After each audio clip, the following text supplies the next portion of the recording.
So UFC 296 is this Saturday night, and this is my prediction and breakdown for Tony Ferguson versus Paddy Pimblett.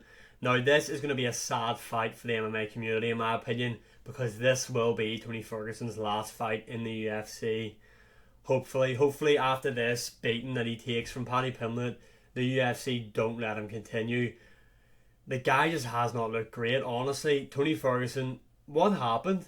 Really, what happened? I mean, he got destroyed by Justin Gaethje, and ever since then, it has just been a decline rapidly. He's getting beat by people that you would never thought would have beat Tony Ferguson, especially being subbed by Bobby Green, submitted by Bobby Green.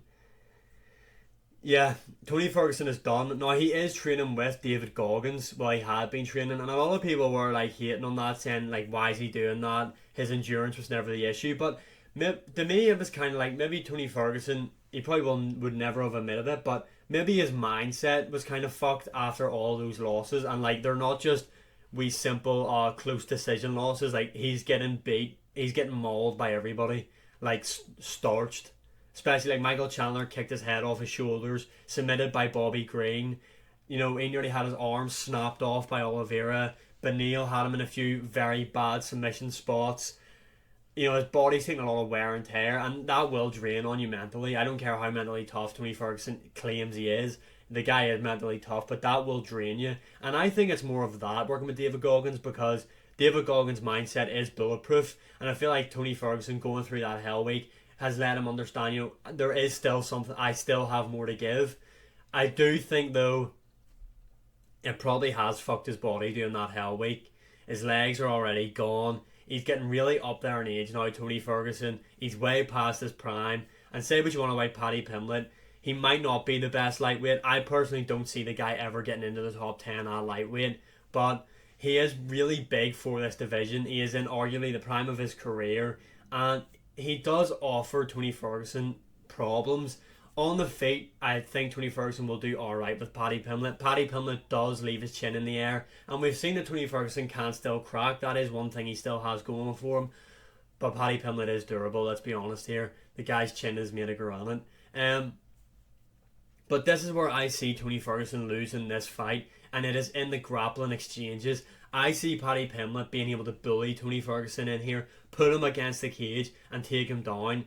And Tony Ferguson, in my opinion, does not have the best get-ups, especially now at where he's at in his career. And I see Paddy Pimblett marching him down, getting him against the cage, landing a few shots in the clinch, hitting him with a trip or a single leg, and once it hits the mat, Tony Ferguson, it's only a matter of time before he gets submitted, in my opinion, unfortunately. Now, does Tony Ferguson, he worked well off his back in his prime, you know, with the elbows and stuff, but he just is not that guy anymore.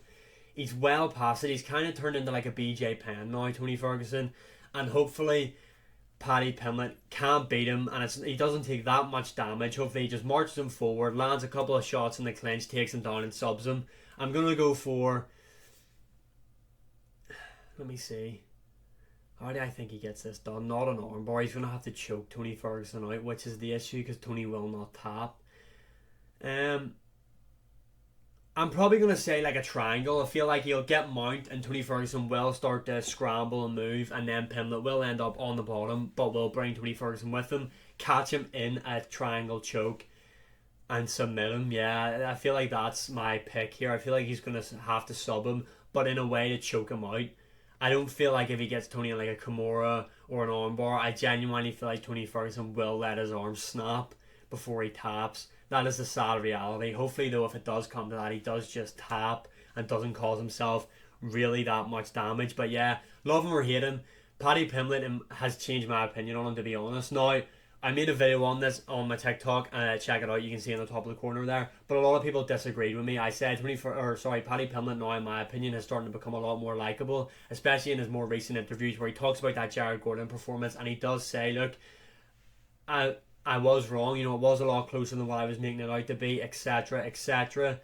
But an MMA guru does talk about this. In fairness, Paddy Pimblett was injured quite badly in that Jared Gordon fight, and yes, I do believe he lost, but he did make it competitive, and I'm pretty sure he had a broken foot. In one of his interviews he showed he had like 3 fucking surgeries on the foot, so it was a bad injury, and the guy still managed to come through, power through, and give a decent showing of himself. But yeah, I feel like Paddy Pimblett, he will go in there, march Tony Ferguson down, pick him up, put him on his back, and submit him with a triangle choke, in my opinion. So yeah, hopefully Tony Ferguson at the end of this puts his gloves in the ring and retires, and that is him done. I do not want to see Tony Ferguson fight again after this. Now, if Tony Ferguson somehow wins, then fair enough, but I really just do not see it happening, to be honest. I did want Tony Ferguson to win, but now I'm kind of like, I feel like he needs to lose to Paddy Pimblett for it to be done, if you know what I mean. Like, that's no disrespect to Paddy Pimblett, but hopefully like Tony Ferguson looks at who he was fighting and where he's came and where he was at one stage of his career and be like, look, Paddy Pimblett Paddy Pimblett is never going to challenge for the UFC lightweight belt, in my opinion. I don't think he'll ever get into the top 10, especially not the top 5 at lightweight. So hopefully at that point Tony Ferguson goes, look, I'm done, I've got no more to give. He's had a great career, slightly over, not slightly, he was overrated in my opinion. I think that run he went on was way overhyped, and I think it done his career wonders that he actually never fought Khabib, because Khabib would have mauled him. But yeah, Paddy Pimblett to get the win here, and I'm trying to think what would be next for Paddy Pimblett. Obviously, if he does beat Tony Ferguson, he is still outside the rankings. A matchup I'd maybe like to see, he is coming off that brutal KO, but Bobby Green, I feel like that would make a lot of sense for Paddy Pimblett. I don't think he beats Bobby Green, to be honest.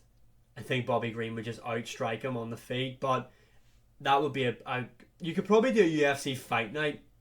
I don't know if you could do a fight night actually as that is the main event, but that would sell. Both guys would argue with each other, but we're not here to talk about Paddy Pimblett's next fight. He has to get through the legend that is Tony Ferguson. Unfortunately, I think he will make it look fairly easy and finish Tony in the first round. But comment below, who do you think is going to win this matchup and why? Tony Ferguson or Paddy Pimblett? And as always, you can see on the top of the screen, those are my other social media accounts. I'd appreciate if you could follow me on them. And like, share, subscribe, comment, all that good stuff. It really does help out. And I will see you again in the next one.